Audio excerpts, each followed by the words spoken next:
Breaking news. Mulugu ఏజెన్సీలో రైతుల ప్రాణాలు తీస్తున్నాయి మొక్కజొన్న సీడ్ కంపెనీలు. ఈ కంపెనీలను నమ్ముకుని దిగుబడి రాక అప్పుల పాలై మరో రైతు ఆత్మహత్య చేసుకున్నాడు.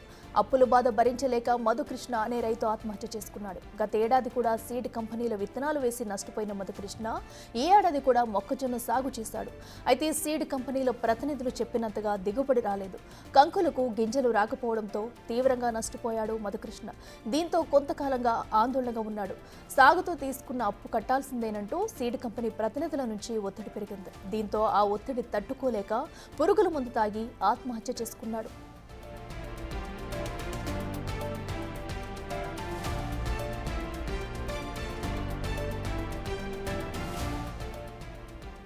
ఇప్పటికే మరో 8 మంది రైతులు ఆత్మహత్య చేసుకున్నారు. కంకులు తిన్నందుకు 6గురికి పక్షవాతం రాగా 20 మందికి తీవ్ర అనారోగ్యం బారిన పడ్డారు. సాగవుతున్న కంకుల్లో మెర్క్యూరీ, లెడ్ అధికంగా ఉన్నట్లు అనుమానాలు వ్యక్తమవుతున్నాయి. అయితే లీగల్గా దొరకకుండా ఉండేందుకు ఒప్పందాలు చేసుకున్నాయి సీడ్. ఎలాంటి ఒప్పందాలు చేసుకోలేదు. ఇక ఈ విషయాలన్నీ చూస్తుంటే అమాయక గిరిజనులతో ప్రమాదకర విత్తనాలు సాగు చేస్తున్నట్టు తెలుస్తుంది.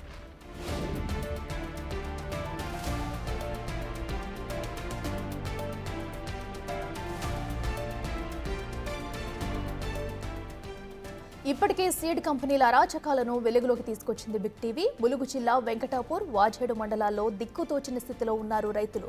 బిగ్ టీవీ కథనాలతో ఇప్పటికే రంగంలోకి దిగింది రైతు కమిషన్. విత్తనాలు సేకరించి టెస్టులకు పంపించారు. ప్రస్తుతం సీడ్ కంపెనీల దారుణాలపై విచారణ కొనసాగుతుంది. ఇక మరోవైపు ఫిర్యాదులు వెనక్కి తీసుకోవాలంటూ రైతులపై సీడ్ కంపెనీల ప్రతినిధులు ఒత్తిడి తీసుకొస్తున్నారు. అంతేకాదు తమకు వ్యతిరేకంగా వెళితే దొంగ కేసులు పెట్టిస్తామంటూ బెదిరింపులకు దిగుతున్నారు. మావోయిస్టుల ముద్ర వేసి జైల్లోకి తోస్తామంటూ వార్నింగ్ ఇస్తున్నారు సీడ్ కంపెనీల ప్రతినిధులు.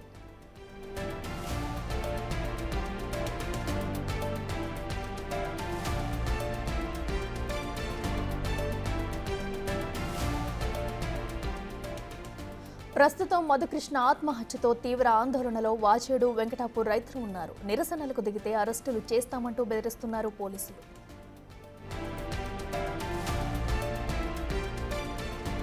ఎటు పోయినవరా అంటే బండోనికి పోయినా డబ్బులు కన్నా మరి ఇచ్చిండారా అంటే ఇయ్యలేదు. ఎట్టబడతంటే తిట్టి మరి ధర్నాలు చేసింది కదా. మరి పోయి కలెక్టర్ని అడిగింది అని చెప్పి మాట్లాడిండు. మరి ధర్నాలు చేసినందుకు మరి కలెక్టర్ని పోయి డబ్బులు అడగాలని అట్లా తిట్టిండట్టే పడతంటే తిట్టిందని అన్నాడు. మరి చిన్నారని ఇయ్యలేదు, అక్కడనే పోయి అడుక్కోండి అన్నాడు. మరి చాలా డల్లుగా మరి వచ్చింది ఇంటికి. ఏమైందిరా అట్లా పోతాను అంటే ఏం లేదు, నేను నా బాధ ఎవరికి చెప్పితే ఇంటాను, నాకెవరు డబ్బులు ఇస్తాను, నాకు బాకీలు ఉన్నాయి అన్నాడు. ఇక మరి ఆ మూపు నచ్చి మరి మందు తాగినట్టు.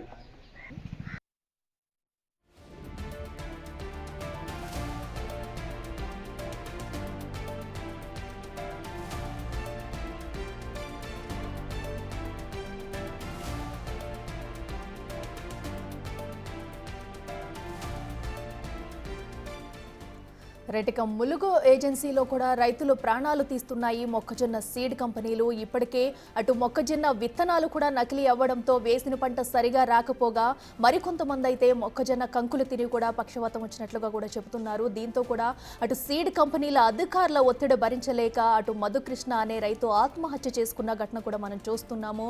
సో దీంతో కూడా అటు ములుగు జిల్లాలో తీవ్ర ఉద్రిక్త పరిస్థితులు అయితే ఏర్పడ్డాయి. గ్రామస్తులంతా కూడా తమకు న్యాయం చేయాలంటూ కూడా అక్కడ బైఠాయించి నిరసన తెలుపుతున్న పరిస్థితి. ఎందుకంటే ఇప్పటికే వరుసగా రైతుల ఆత్మహత్యలు కలకలం రేపుతున్నాయి. అటు సీడ్ కంపెనీల నకిలీ విత్తనాలు కొనుగోలు చేయాలంటూ కూడా వీళ్ళపై ఒత్తిడి తీసుకురావడం, కొనుగోలు చేసి పంట నష్టం కట్టాలంటూ కూడా వీరిపై ఒత్తిడి తీసుకురావడంతో కూడా రైతులు వరుసగా ఆత్మహత్యలకు పాల్పడుతున్నారు. మరో పక్కన తమకు లాభం వస్తుందంటూ కూడా ఆశించి పంట వేసిన రైతన్నలు తమకి లాభం రాకపోగా తిన్నవారు కూడా ఈ సీడ్ విత్తనాలు తిన్నవాళ్ళు కూడా అటు కంకులు తిన్నవారు పక్షవాతం బారిన బారిన అయితే పడుతున్న దృశ్యాలు కూడా మనం చూస్తున్నాము. దీంతో ములుగు జిల్లాలో ఏం జరుగుతుంది, అసలు ఈ సీడ్ కంపెనీ విత్తనాలు ఎవరు తీసుకొస్తున్నారు, ఎక్కడి నుంచి కొనుగోలు చేస్తున్నారు అనే దానిపై కూడా ఇప్పటికే అధికారులు అయితే విచారణ చేపట్టారు. అసలు ఎవరు ఈ కొనుగోలు చేస్తున్నారు అనేది కూడా విచారణ అయితే జరుగుతుంది. ప్రస్తుతం ములుగు జిల్లా వ్యాప్తంగా కూడా సీడ్ విత్తనాలు సీడ్ విత్తనాల ఘటన కలకలం రేపుందని చెప్పాలి. ఇప్పటికే మధుకృష్ణ అనే రైతు ఆత్మహత్యతో మొత్తం అటు గ్రామంలో కూడా విషాద ఛాయలు అయితే అలుముకున్నాయి. తమ కుటుంబ సభ్యులంతా కూడా అటు గ్రామస్తులతో కలిసి అటు బైఠాయించి తమకు న్యాయం చేయాలంటూ కూడా కోరుతున్నారు. అలాగే సీడ్ విత్తనాల కంపెనీల యజమానుల నుంచి కూడా తమని రక్షించాలంటూ కూడా వేడుకుంటున్నారు. దీనిపై మంత్రి సీతక్క కూడా ఇప్పటికీ ఘటనపై స్పందించారు. ఈ ఘటన వెనకాల ఎవరున్నా కూడా విచారణ జరిపించి విచారిస్తామంటూ కూడా చెబుతున్నారు. మరోపక్కన సీడ్ విత్తనాలను ఇప్పటికే అటు రిపోర్ట్ కోసం పంపించారు టెస్టింగ్కి.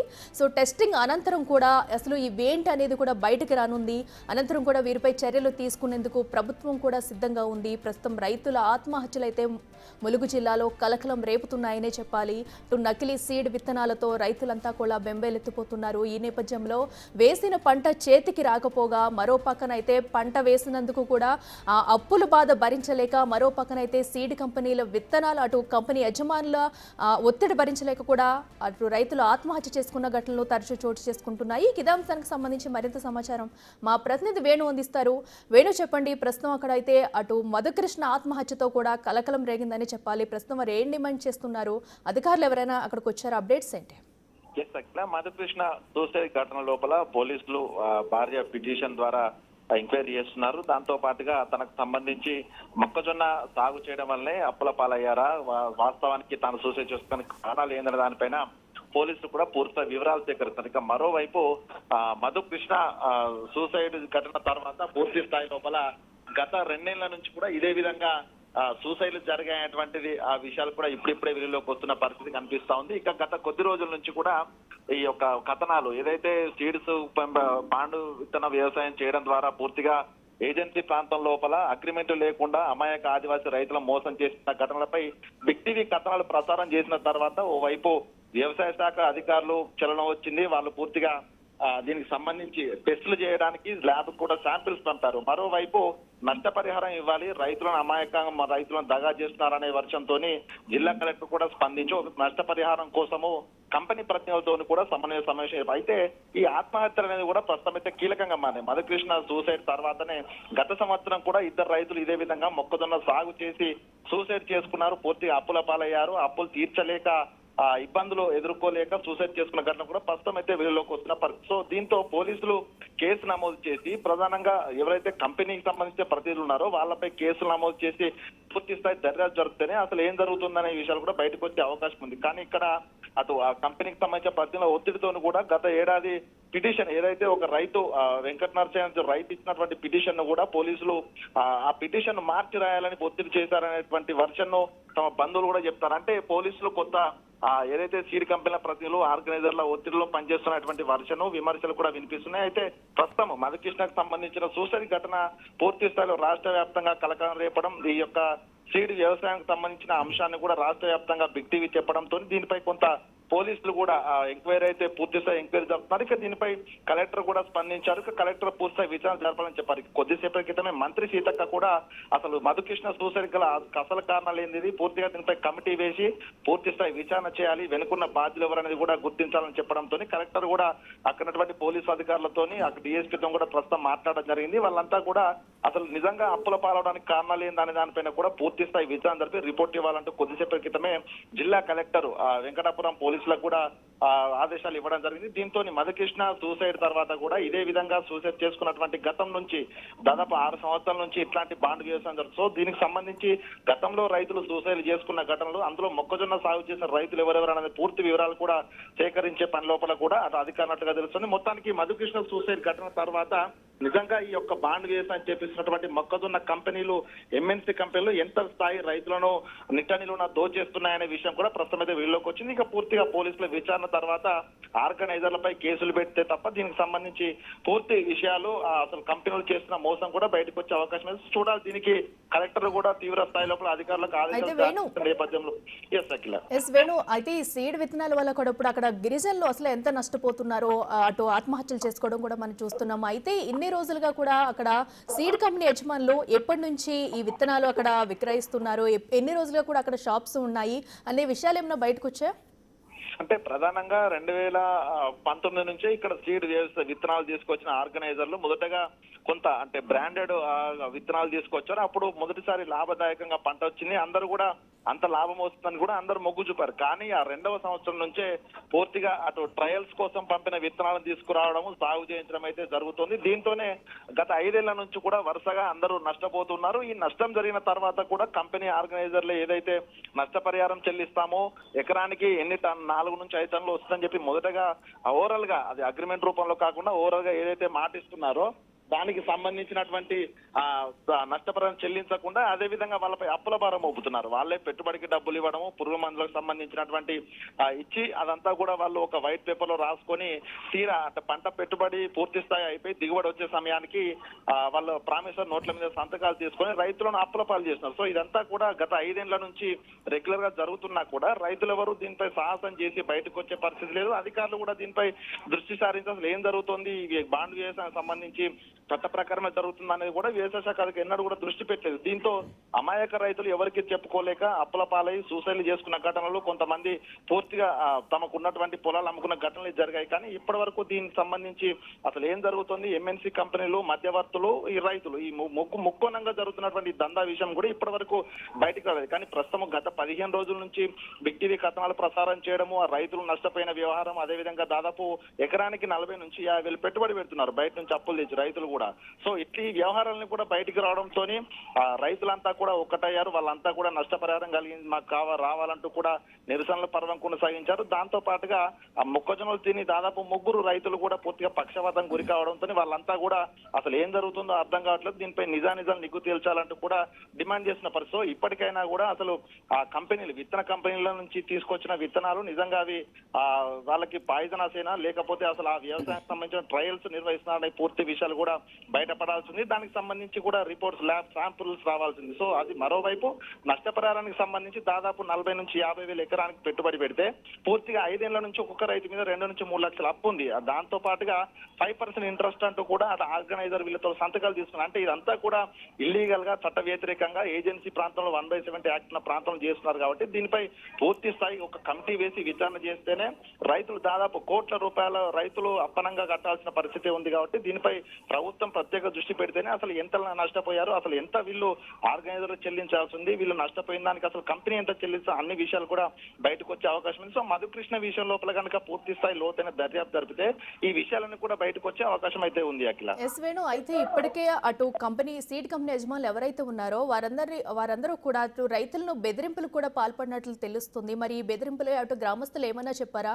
ఎన్ని రోజుల నుంచి ఇలా బెదిరింపులకు పాల్పడుతున్నారు? ఎందుకంటే మా వద్దే విత్తనాలు కొనాలి, వెయ్యాలి, పంట నష్టం కట్టాలంటూ కూడా బెదిరింపులకు పాల్పడినట్లు తెలుస్తుంది. దీనిపై గ్రామస్తుల స్పందన ఎలా ఉంది? అంటే గ్రామస్తులు మొట్టమొదటిసారిగా లాభాల ఆశ చూపే ముందర వాళ్ళందరినీ కూడా వ్యవసాయం చేయడానికి అయితే మొగ్గు చూపుతున్నారు. సో అంటే అట్లా రంగంలోకి తిన్న తర్వాత రైతులు 2వ సంవత్సరం నుంచి ఎప్పుడైతే నష్టాల బారిన పడుతుంటారో ఆ నష్టానికి సంబంధించి పూర్తిగా డబ్బులు చెల్లించాలంటూ, పెట్టుబడికి డబ్బులు ఇచ్చామంటూ కూడా ఆర్గనైజర్లు తమతో అగ్రిమెంట్లు చేయించుకుంటారు ఈ డబ్బులు చెల్లించడానికి. అదేవిధంగా ప్రామిసర్ నోట్లు కూడా సంతకాలు చేయించుకుంటారు. అయితే తిరిగి 3వ సంవత్సరం రైతులు మేము ఈ పంట ఏమో నష్టం వస్తుందని వేరే పంట కోసం వెళ్లాల్సి వస్తే పూర్తిగా అప్పుతో సహా 5% ఇంట్రెస్ట్ తో సహా డబ్బులు కడితేనే తప్ప వేరే పంట వేసుకోవడానికి వీల్లేదంటూ కూడా బెదిరింపులు జరుగుతుంటాయి. సో ఈ క్రమంలోనే అక్కడ ఆదివాసీ రైతులంతా కూడా ఈ ఆర్గనైజర్లకు, కంపెనీ ప్రజలకు లొంగాల్సి వస్తుంది. ఆ భయానికే మళ్ళీ తిరిగి ఇదే మొక్కజొన్న పంటలు వేయాల్సి వస్తుంది. సో ఈ వర్షన్కు సంబంధించి కూడా రైతులతో అగ్రిమెంట్లు లేకపోవడం, అక్కడ రైతులు అమాయకులు కావడంతోనే ఈ మల్టీనేషనల్ కంపెనీల ఆగడాలు కూడా కొనసాగుతున్నాయి. దాంతో పాటుగా రైతుల నుంచి చదువుకున్న రైతుల నుంచి వేలి ముద్రలు సేకరించి అటు ప్రామిసర్ నోట్లపై, అగ్రిమెంట్లపై సంతకాలు చేయించుకోవడంతోనే తిరిగి వాళ్ళు కూడా చట్ట ప్రకారంగా తమకు కేసులు నమోదవుతాయి చేస్తారేమన్న భయంతో కూడా తిరిగి ఇదే మొక్కజొన్న వ్యవసాయం నష్టపోతున్నా కూడా తిరిగి అదే వ్యవసాయం చేయాల్సి వస్తుంది. అంటే ఈ ఎంఎన్సీ కంపెనీలకు సంబంధించిన ఆర్గనైజర్లు కొంత పొలిటికల్ గా అక్కడ ఉన్నటువంటి వాళ్ళని ఇన్ఫ్లుయెన్స్ చేయడం, అధికారులు ఇన్ఫ్లుయెన్స్ చేయడంతోనే వాళ్ళ గుట్టంతా కూడా బయటికి రాకుండా జరుగుతుంది. అయితే రైతులు ప్రస్తుతం కొంత అందరూ కలిసి ఐక్యంగా పోరాడడానికి ముందు రావడంతోనే దానికి బిగ్ టీవీ కూడా సహకారం అందించడంతో ప్రస్తుతం అయితే ఒక్కొక్కరుగా వెలుగులోకి వస్తున్నారు. తమ ఇన్నాళ్ళు బ్లాక్ మెయిల్ చేశారు, ఒకవేళ నష్టం వచ్చిన విషయాన్ని బయటికి చెప్పాలని చూస్తే అగ్రిమెంట్లు ఉన్నాయా, మీరు ఏం చేసుకుంటారో చేసుకుంటూ కూడా బెదిరింపులకు గురి చేశారంటూ కూడా ప్రస్తుతం రైతులు తమ ఈ 4 ఏళ్ల నుంచి పడ్డ కష్టాన్ని, తన ఎంత ఇబ్బంది పడ్డనే విషయాలు కూడా ప్రస్తుతం ఒక్కొక్కరుగా బయటకు వచ్చి చెప్తున్న పరిస్థితి. సో ఇదంతా చూస్తే మాత్రము భారీ స్థాయి ఒక కుట్ర అక్కడ దాదాపుగా సీడ్ కంపెనీలు చేస్తున్నాయి. మా ఆర్గనైజర్లను కంపెనీ ప్రతినిధులను అడ్డు పెట్టుకునే విషయం అయితే ప్రస్ఫుటంగా బయటకు కనిపిస్తుంది. కానీ దీనిలో ఎటువంటి అగ్రిమెంట్లు చేయకపోవడము, అసలు ఎంత రైతులకు ఇచ్చాదు కంపెనీ నుంచి, రైతులు ఎంత చెల్లించాలి దానిపై పూర్తి స్థాయి లోపల ఒక డేటా లేకపోవడంతోనే కొంత అయోమయ పరిస్థితులు ఉన్నాయి. సో దీనిపై పూర్తి స్థాయి లోపల ఒక కమిటీ వేసి రైతుల ఆరోపణలు, డిమాండ్లు ఏవైతే ఉన్నాయో వాటి మీద ఒక కమిటీ, నిజ నిర్ధారణ కమిటీ వచ్చి కనుక ఎంక్వైరీ చేస్తేనే పూర్తి విషయాలు బయటకు వస్తాయి. కంపెనీ ప్రతినిధులు ఇన్ని రోజులు బ్లాక్ మెయిల్ చేసిన అంశాలన్నీ కూడా బయటకు వచ్చే అవకాశం అయితే ఉంది. సో మొత్తంగా ప్రభుత్వం దీని లోపల ఎంత త్వరగా ఒక నిజ నిర్ధారణ కమిటీ వేసి ఎంక్వైరీ చేస్తేనే తప్ప రైతులకు సంబంధించినటువంటి విషయం లోపల వాళ్ళు కోల్పోయినది, వాళ్ళు ఎంత దగా పడుతున్న విషయం అయితే బయటకు వచ్చే పరిస్థితి అయితే ఉంది. అఖిల, అయితే వేణు, అటు మధుకృష్ణ ఆత్మహత్యకు సంబంధించి కూడా అటు భిన్న వాదనలు అయితే వినిపిస్తున్నాయి. అసలు అటు మధుకృష్ణ కుటుంబ సభ్యులు కానీ గ్రామస్తులు కానీ తన ఆత్మహత్యకు సంబంధించి కూడా ఏం చెప్తున్నారు, వారు ఏం డిమాండ్ చేస్తున్నారు? మధుకృష్ణ దాదాపు 20 రోజుల నుంచి కూడా ఈ నిరసనలో పాల్గొంటున్నాడు. ఏదైతే అటు మొక్కజొన్న దిగుబడి రాలేదు, దాదాపు 2 ఎకరాలు ఆయన సాగు చేశాడు. ఇది రెండవసారి సాగు చేయడము. మొదటిసారి నష్టం వచ్చిన తర్వాత తిరిగి సాగు చేస్తే లాభం వస్తుందంటూ ఆర్గనైజర్ చెప్పడంతో తిరిగి మళ్ళీ మొక్కజొన్న 2 ఎకరాలు సాగు చేశాడు. హైటెక్ కంపెనీకి సంబంధించి విత్తనాలు సాగు చేశాడు. అయితే పూర్తిగా పంట ఏపుగా పెరిగింది, పూర్తిగా ఈసారి దిగుబడి వచ్చి అప్పులు తీరుతాయని భావించినప్పటికీ కూడా పూర్తిగా బెరడు ఏదైతే కంకిని విప్పి చూశాడో పూర్తిగా దాదాపు ఒక్కొక్క కంకి లోపల 20 నుంచి 25 గింజల కంటే ఎక్కువ లేవు. అంటే పూర్తిగా ఇది ఒక దాదాపు 5 టన్నులు తనకు వీళ్ళు అగ్రి ఇచ్చారు. కంపెనీ నుంచి ఎకరానికి 5 టన్నులు వస్తుంది, 2 ఎకరాల్లో 10 టన్నులు వస్తుందని చెప్పిన తర్వాత ప్రస్తుతం ఆయన పంట చేతికి వచ్చేసరికి టన్నున్నర, అంటే 1 ఎకరా టన్నర, 2 ఎకరాలకు 3 టన్నులు మాత్రం, అంటే 7 టన్నులు తాను నష్టపోయాడు. అంటే 2,20,000 సుమారుగా నష్టపోవడం జరిగింది. అయితే 2 లక్షలు తనపై ఈ రెండవసారి పంట సాగు చేసినందుకు అప్పు వేశారు. అంటే ఈ అప్పు గత సంవత్సరం జరిగినటువంటి అప్పు, తాను బయట తీసుకొచ్చినటువంటి అప్పు, మొత్తంగా దాదాపు 3 లక్షల పైగా అప్పు అయింది. ఈ అప్పు గురించే 15 రోజుల నుంచి నష్టపరిహారం వస్తే కొంతైనా చెల్లించవచ్చు అంటూ కూడా అటు కలెక్టరేట్ వద్ద చేసిన నిరసనలోను, పోలీస్ స్టేషన్ వద్ద వెళ్లిన సందర్భంలో కూడా మధుకృష్ణ చురుగ్గా పాల్గొన్నాడు. ఈ 2 రోజుల నుంచి కూడా ఈ ఆర్గనైజర్లకు సంబంధించి కలిసి మాట్లాడినప్పుడు మీరు కోర్టుకు వెళ్తా అన్నారు, బయటకు వచ్చారు, మా గురించి బయట కథనం ప్రసారం చేస్తున్నారు కాబట్టి ఏం చేసుకుంటారో చేసుకోండి అంటూ తన ఆర్గనైజర్ బెదిరించడంతోనే నిన్న ఏం చేయని పరిస్థితి లోపల ఇంటికి వచ్చి తాను పురుగులమంతా సూసైడ్ చేసుకున్నట్టు కూడా మధుకృష్ణ భార్య చెబుతోంది. అయితే గత కొద్ది రోజుల నుంచి కూడా తాను అప్పు కోసమే బాధపడుతున్నాడు, మొక్కజొన్న సాగు చేయడంతోనే అప్పుల పాలై తాను చనిపోయేందుకు నిశ్చయించుకున్నట్లుగా తానంతా కూడా తన మానసిక కూడా మధుకృష్ణ సంబంధించిన అన్న కూడా చెప్తా. అంటే ఇదంతా కూడా మొక్కజొన్న సాగే తనను పూర్తిగా ప్రాణం తీసుకునే విధంగా చేసింది అయితే ప్రస్ఫుటంగా తెలుస్తుంది. కానీ దీనికి సంబంధించి ఇక ప్రభుత్వం ఏం చర్యలు తీసుకోబోతుందో వేచి చూడాలి. అఖిల, రైట్ వేణు, థ్యాంక్ యూ.